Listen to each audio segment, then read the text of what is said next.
casada con Willy y ejerzo maternidad. Sí, ese hombre guapo, por favor.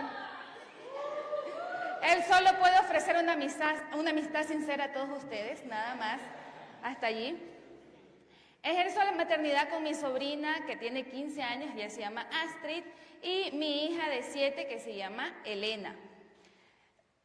Dice que recientemente, pero me di cuenta que fue en el 2022 que me gradué de mi maestría de comunicación organizacional. Soy miembro de la Iglesia Arca de Noé y a nivel nacional trabajo como coordinadora del programa Soul Children, que trabaja con pre y adolescentes. Y actualmente tengo 3 meses como directora nacional. Para muchos de ustedes es su primer campamento. Para mí también es mi primer campamento con este rol. Así que si ustedes están nerviosos, yo estoy más. Así que estamos igualitos. Quiero ahora compartir en la página, un ratito, en la página, no nos desesperemos. Creo que es en la página 12 vamos a tener unos datos sobre el libro de Daniel. Entonces todos estamos en la página 12, listo. El autor, Daniel, uno de los primeros exiliados a Babilonia, quien fue escogido para servir como administrador provincial, tanto de la corte babilónica y luego de la corte persa. ¿Qué contiene este libro? Una serie de historias acerca de la manera en que Dios se glorifica mediante Daniel y sus 3 amigos en Babilonia, seguido de 4 visiones apocalípticas acerca de los reinos futuros y del reino final de Dios. Esto ocurre en el año 536 antes de Cristo. Algunos dicen que estuvo Daniel en Babilonia al servicio de los reyes de turno, casi un aproximado de 65-70 años. Sí, ya hace rato que Elías tuvo que haberlo jubilado, pero él seguía trabajando allí. El enfoque teológico que se va a dar en este libro es la soberanía de Dios y muchas de las exposiciones bíblicas va a estar rondando por allí, y de la fidelidad en medio de la adversidad. El género de este libro es narrativo y también apocalíptico. Esto se va a dividir o se va a ver en 2 secciones. La parte narrativa del capítulo del 1 al 6 y la segunda parte, la apocalíptica, del capítulo 7 al 12. ¿Cuál es el énfasis del libro? La soberanía de Dios sobre todas las naciones y sus gobernantes, el cuidado de Dios a los judíos en el exilio con promesas de una restauración final, el presente gobierno de Dios sobre el mal y la victoria final sobre el mismo. Esto fue tomado de Cómo leer la Biblia libro por libro de Gordon Fee y Douglas Stuart, que por lo general le usamos todos los años, si ustedes le van a ver allí. Entonces, si desean adquirir el libro, no lo tenemos, pero es muy bueno, es altamente recomendado. Esta noche vamos a estar centrándonos en la lectura de Daniel capítulo 1. Entonces vamos otra vez a la Biblia de Daniel capítulo 1 y en la lectura comunitaria que tuvimos ya pudimos leer este capítulo. ¿De quiénes habla la historia? La historia está hablando de 4 jóvenes como el centro, por así decirlo, de esta narrativa. Están los 4 jóvenes allí, luego vamos a ver sus nombres. Ahora, ¿de qué habla la historia? Otra vez, de estos 4 jóvenes de familias nobles y con dotes excepcionales. Son llevados cautivos a tierras lejanas, presos en un palacio de oro, literalmente. Otros le pueden cambiar sus nombres, sus ropas, incluso su lengua, pero nadie puede arrebatarle su identidad que forjaron en Dios. La pregunta inicial no es cómo se mantienen firmes, sino por qué se mantienen firmes estos 4 jóvenes. Vamos, ahora sí, ustedes ven allí en pantalla las 3 partes de donde vamos a estar abordando la soberanía de Dios, la fidelidad en la adversidad, la provisión y gracia divina. La soberanía de Dios, uno se puede preguntar, ¿dónde está Dios en medio de estas atrocidades que ocurren en los primeros versículos? Del 1 al 3 ocurren cosas horrendas. ¿Qué cosas están ocurriendo? Está ocurriendo toda la deportación, toda la parte donde cogen a personas de un país y se lo llevan a otro, es el exilio, se le conoce eso. Pero antes del exilio en sí ocurre algo llamado sitiar. Y quiero que escuchen qué significa sitiar, porque cuando yo le estaba investigando, yo dije, es menos grave que una guerra. Pensé que era menos grave que una guerra. Pero sitiar, que es una estrategia militar, es rodear todo el pueblo, quitando todos los accesos que se puedan tener de alimentación, de agua y de otros recursos que el pueblo mismo pueda necesitar. Entonces, aunque no te han invadido, aunque no han entrado a tu pueblo, te quedas sin recursos, te comienzas a podrir desde adentro. Desde adentro de la ciudad comienzas a quedarte sin esperanzas. No sé cuándo me sentí así, pero en el 2019, en uno de los paros nacionales, Guayaquil se bloqueó totalmente. Pusieron volquetas en el puente de la Unidad Nacional y eso era horrible, nadie podía entrar, nadie podía salir. Dentro de la ciudad no es que estuviera ocurriendo una guerra, más o menos así me imaginé sitiar. No como una guerra, pero igual de atroz y horrendo. Entonces Babilonia ha sitiado al pueblo de Israel. El segundo acto atroz que ocurre es el hecho de o de tener como tesoros de las cosas del templo. Entonces era una afrenta directa para todos los que estaban en el pueblo, porque eran cositas, utensilios que se usaban para los ritos de purificación, que se usaban para los ritos para pedir perdón. Te llevas esto y dejo de tener comunión con Dios. Te llevas estos pequeños utensilios como una pequeña jarra y dejo de sentirme limpio ante Dios. Te llevas esto y dejo mi relación a un lado porque te llevaste la jarra, te llevaste un vaso. ¿Se acuerdan de los vasos donde tomaron vino que estábamos aquí leyendo adelante? Esos eran los utensilios que se llevaron. ¿Y para qué fueron usados después? Cosas horrendas. Le estoy quitando a este pueblo la relación con su Dios. Entonces no son solo vasitos, no son solo jarritas. Estoy quitándole la relación con Dios.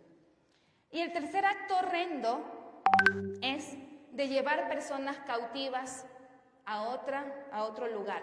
No solo que estás llevando preso, sino que lo estás llevando preso en el extranjero. Y uno pregunta, ¿por qué esta sección se llama soberanía de Dios? Si pareciera que Dios les ha dado la espalda. En los primeros 3 versículos, indistintamente de la versión que usted esté leyendo, dice, Dios lo permitió. Dios le permitió a ese rey. Todo esto ocurrió porque Dios lo designó, Dios lo decidió así. No fue porque el rey tuviera un gran ejército. No es porque el rey tuviera una fuerte estrategia militar. No porque el rey o los dioses de este rey eran mejor que el Dios de Israel. De ninguna manera. Era porque Dios lo permitió. Y aunque no pareciera, Dios está gobernando allí. Dios gobierna allí. La soberanía de Dios. Recordemos eso. Dios es quien permitió. No fue el rey, no fueron sus poderes, no fue su estrategia. Todo inicia y termina en Dios. Vamos a la segunda parte, a la fidelidad en la adversidad. Esta exposición yo le puse fidelidad en 2 vías, porque aquí en esta sección habla de la fidelidad, sí, de estos 4 jovencitos, pero también habla de la fidelidad de Dios, y no creo que haya sido solo la fidelidad de Dios cuando ellos estuvieron en Babilonia, era la fidelidad de Dios mientras estaban en Israel. ¿Qué se dice de estos jóvenes antes de ser elegidos? Estos jóvenes no es que se convirtieron en guapos, sanos y sabios en Babilonia. No, estos jóvenes ya eran guapos, sanos y sabios en la casa de Israel. Ahí estaba Dios. Desde antes Dios mostró su fidelidad. Y en Babilonia, por supuesto, que lo seguía mostrando. Entonces, por eso se llama la fidelidad en 2 vías. Sí es la fidelidad de Dios, pero también es la fidelidad que estos 4 jóvenes mostraron. Hubieron muchos cambios, mucha inestabilidad que sufrieron estas 4 personas. Primero, ingresaron a un concurso que ellos no solicitaron. No querían participar de ese concurso, pero fueron igual elegidos. Como esa vez que usted tuvo que revisar hace 10 días si estaba en la junta receptora del voto y salió favorecido. Era un concurso que usted no quería ganar, pero está allí como presidente, como secretario, como el que da la firma, y ni siquiera estás como suplente, estás como titular. Así, es un concurso que usted no quiso ingresar, pero que igual le ganó. Lo segundo es que tenían, dentro de estos cambios, un trato preferencial que otros no tenían. Otras personas que fueron llevadas cautivas a Babilonia no tenían este trato que están teniendo estos jóvenes. Quizás no tenían el trato ni de las mismas personas babilónicas, tenían un mejor trato. Entonces eran vistos mal por los de su pueblo y eran vistos mal por los mismos babilónicos. Va a haber un taller mañana que se llama Ni de aquí ni de allá, más o menos creo que así se sentían estos chicos. Hubo una separación de su familia, se separaron de su familia. Hubo un cambio de nombres. Quiero que comprendamos la relevancia de lo que tiene un nombre en nuestras vidas. Yo comprendí el significado de mi nombre, viví por mucho tiempo engañada, casi a los 21 años. Conocí qué significaba mi nombre. Y desde allí me apoderé del nombre y dije, creo que voy a comenzar a forjar mi identidad de esa manera. Lo mismo pasó cuando comenzaron a nacer mis sobrinas. Con mi sobrina mayor fue un trabajo bastante arduo, con la que vive ahora, de elegirle el nombre que tiene. Y también con mi hija Elena. Cuando estaba embarazada y no sabía qué nombre ponerle, porque no sabíamos si era niño o niña, hasta los 7 meses se llamaba Alex. No sabíamos si se iba a ser niño, si iba a ser niña, pero Alex iba a ser, y así le nombrábamos. Pero hubo un momento que comenzamos a buscar, o queríamos que su nombre significara algo. Entonces, primero que hicimos el significado del nombre, es decir, que el nombre de ella sea luz, donde sea que ella esté, que resplandeciera. Que ella sea luz, simplemente eso queríamos. Y en base a eso comenzamos a ver una lista de nombres que significaban luz. Sus 2 nombres significan exactamente lo mismo. Ella se llama Elena Ailín. Elena significa antorcha resplandeciente y Ailín significa luz brillante.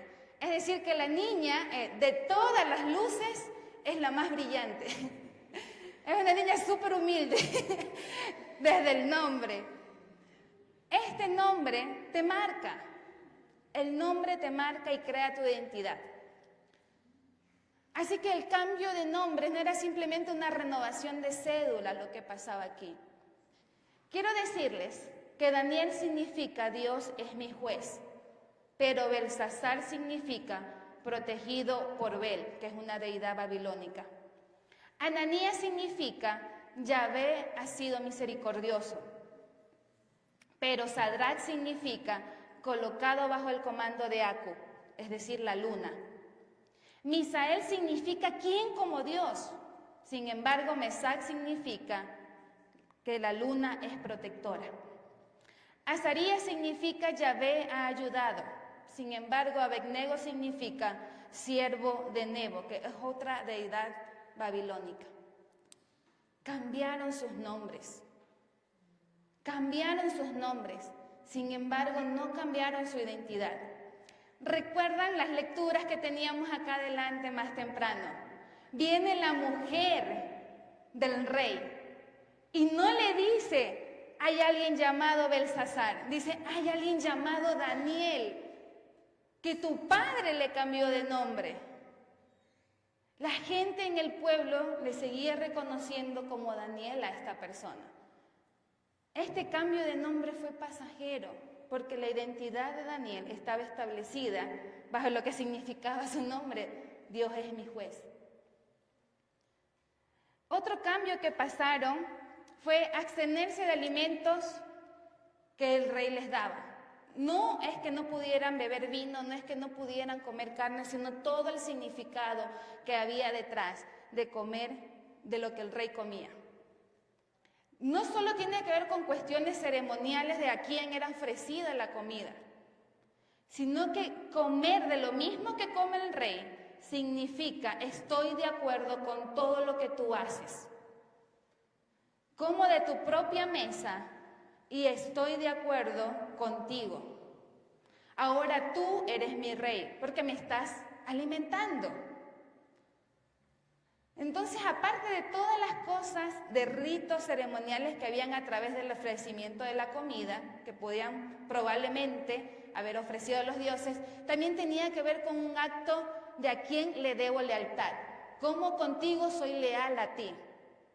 Entonces, no comer era una declaración de a quién le soy leal. Soy leal a Dios. Recuerden lo que decíamos más temprano, al que decía Andrea, ¿cómo se le considera a Daniel? Daniel se le considera no solamente el estudiante por excelencia, sino también un profesional de carrera, y de carrera burocrática. Pasaban los gobiernos y él seguía allí. Es como aquel empleado municipal que algunos de nosotros conocemos y que no importa qué alcalde venga y él sigue allí, trabajando. Allí está la parte de la fidelidad. Estas personas, a pesar de todos los cambios que tuvieron, seguían siendo fieles. Y la última es la parte de la provisión y gracia divina. Si nosotros cambiamos de una dieta a otra en una semana, les aseguro que no nos vamos a ver ni gorditos, ni rozagantes, ni fuertes y sanos como se los menciona aquí.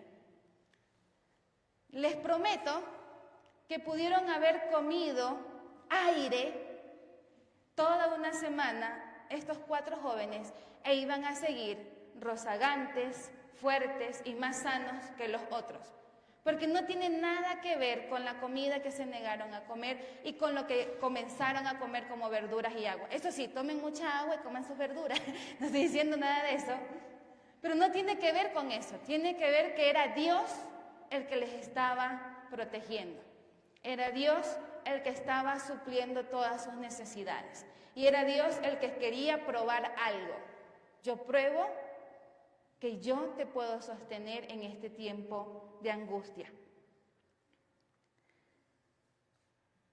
La provisión y la gracia que Dios da no tiene nada que ver con la fidelidad de estos jóvenes. Dios muestra su gracia. Y esto es parte del Evangelio. Dios muestra su gracia. Todo lo que pasó en los últimos versículos, del 17 al 21, no es una recompensa por ser fieles. Es porque Dios, una vez más, al igual que en los primeros versículos, así lo quiso y así lo decidió. La provisión y la gracia depende única y exclusivamente de lo que Dios está haciendo. Pero qué lindo es sentirse mimado por Dios después de haberte mantenido fiel a pesar de todos los cambios. Una vez más, Dios está al control de todos y todas. Dios es fiel. Dios sigue siendo fiel y sigue proveyendo su gracia a cada uno de nosotros. Quiero que nos pongamos en pie un ratito.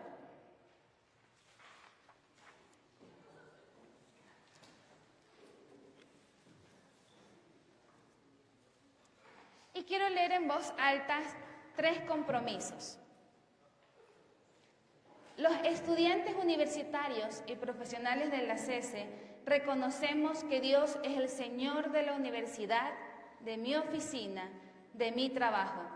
No es un Dios ajeno a lo que me ocurre, no es ni ciego, ni sordo, ni mudo a las adversidades que allí atravieso. Eso es reconocer que Él es soberano. Los estudiantes universitarios y profesionales de la CESE son fieles a Dios, incluso cuando todo parece adverso, incluso lejos de nuestra tierra o lugar de origen.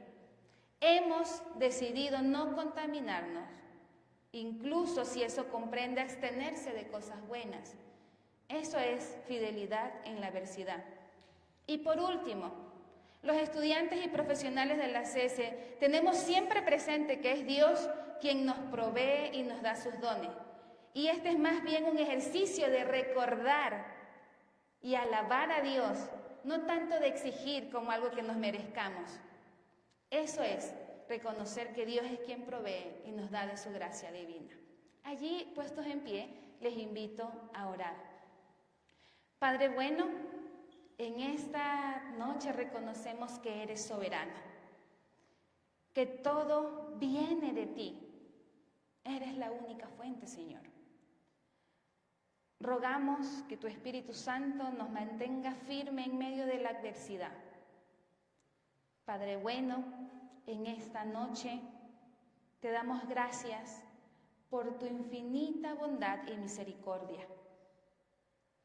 Somos estudiantes y profesionales de la CESE que reconocemos tu soberanía, que reconocemos tu gracia y tu bondad, y por ello queremos serte fieles. Recibe todo lo que te podemos dar desde nuestra fidelidad como una ofrenda de alabanza. En el nombre de Cristo Jesús te la entregamos. Amén. Pueden sentarse.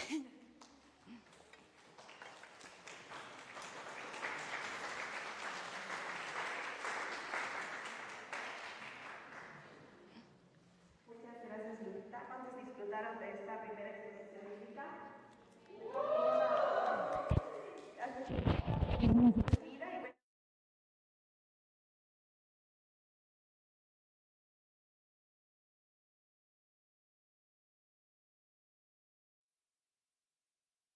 Acerca de nuestra identidad y de la comunidad.